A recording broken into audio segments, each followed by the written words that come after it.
Donald Trump Jr., as we just said a few moments ago, just arrived in Greenland. Take a look at this. He posted this video from inside the cockpit as the plane approached the island. President-elect Trump has been floating the idea of the U.S. acquiring Greenland, which is a Danish territory. Greenland says their island is not for sale.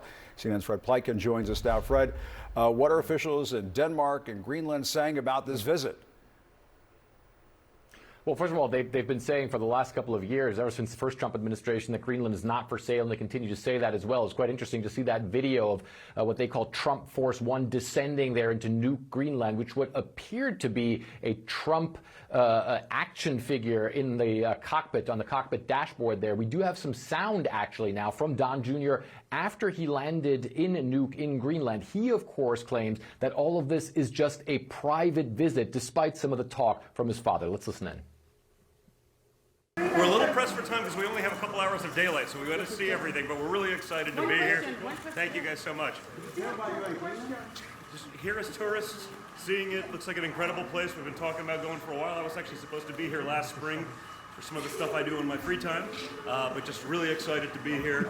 Awesome country. The scenery coming in was just spectacular, so just very excited to be here. Thank you. He says hello. Okay. We were talking to him yesterday, so he says hello to everyone in Greenland.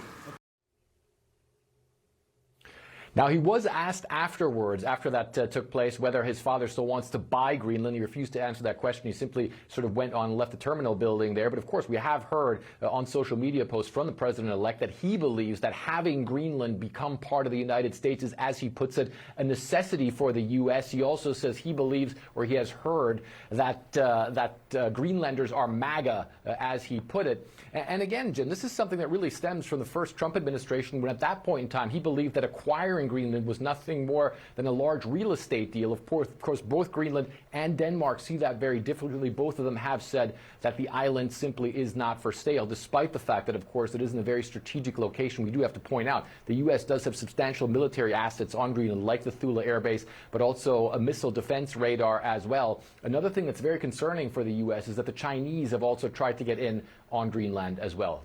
Denmark's foreign ministry says that Donald Trump Jr.'s trip is not an official visit, and he just said there that he was here just visiting in his free time. What do you know about why he is there?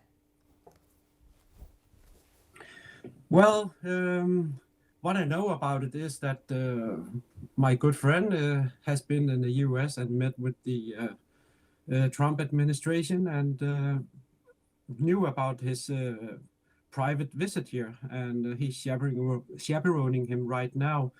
And as you probably know, Greenland's economy needs to be diversified. That's why we are building airports in Nuuk, Ilulissat, and Qaqortoq, where our civilization lives instead of the former U.S. air bases.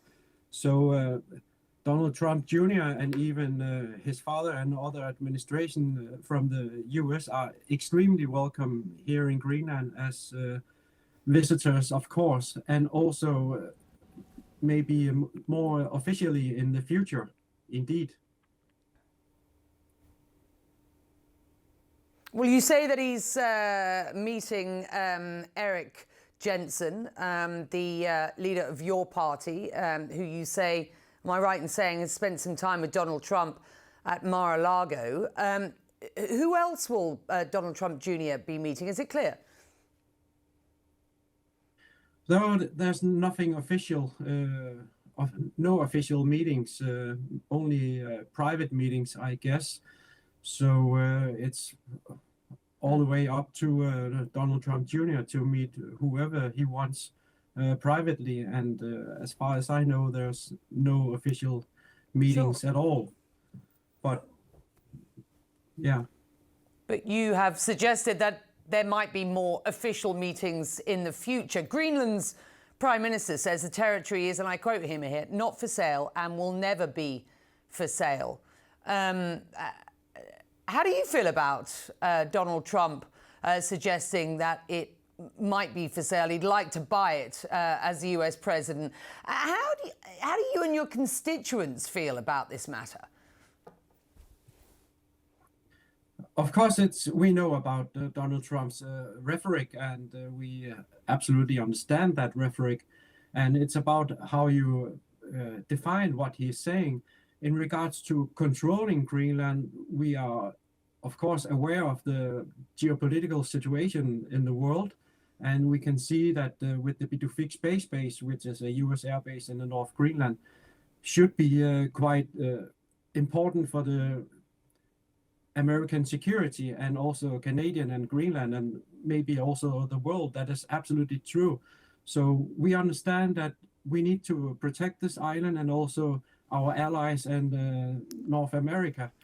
In regards to ownership, we can disagree here quite a lot because we are working on creating a sovereign country, which is Greenland, and we want to create the state of Greenland, but we would like to cooperate even with Denmark and the US, maybe in a double compact or free association agreement.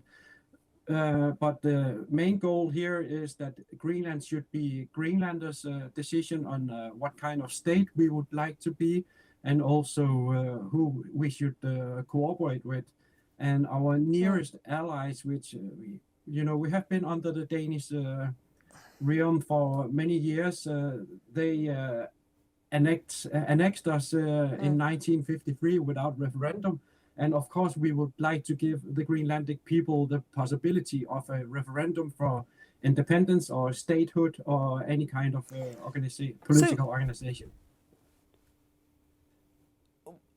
It seems to me that you believe the United States can play a role in your parties and many in Greenland who support your party's ambitions for independence, correct? I mean, there are also a lot of minerals, there's a lot of resource underneath the country. At present, you depend on subsidies from Denmark. So can you just sort of lay out for us what the sort of quid pro quo might be, more than just national security interests for the United States in a Trump administration helping you in your ambitions for independence? Well, independence is a big word. So we are using statehood, or we are not looking for utopia here in Greenland. We know that we are not capable of defending our own island, or even keeping the sovereignty of the island with few people and with no military. So we need to cooperate with a bigger brother, if you can say that. And the United States is already here in Greenland, and the Kingdom of Denmark is already here, but we need to diversify our economy and be economically self-sufficient. And that's why we are working on tourism, we are working on critical minerals, we are working on fisheries, we are working on sustainable energy supply to the rest of the world, and so forth. And we are open for business, and if Trump is talking about a real estate agreement, the US is renting a big area of land in North Greenland, and it should be just very normal to pay for that. So we would need our economy to add up so that we can have a good, prosperous Greenlandic people here in Greenland. You suggest very briefly that Erik Jensen, the leader of your party, is meeting Donald Trump Jr. in his capacity as a private citizen, as a visitor, and he's meeting him and he's showing him around. But do you understand whether or not there have been conversations about a Trump administration reaching out further and taking a more active role in Greenland's future? I mean, the reason I ask this is that many people are suggesting that this is overreach on the part of the president-elect in suggesting he'd like to buy Greenland. Others suggesting this is just bluster from a man who will be president in less than 2 weeks. What's your sense? Well, in regards to meeting our chairman of the party, Siumut, Erik Jensen, is misinformation.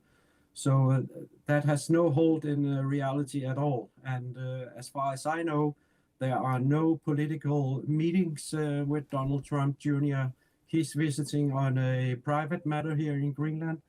And as I said in the beginning, we are, of course, also open to a more official meetings in the future when President-elect has been inaugurated.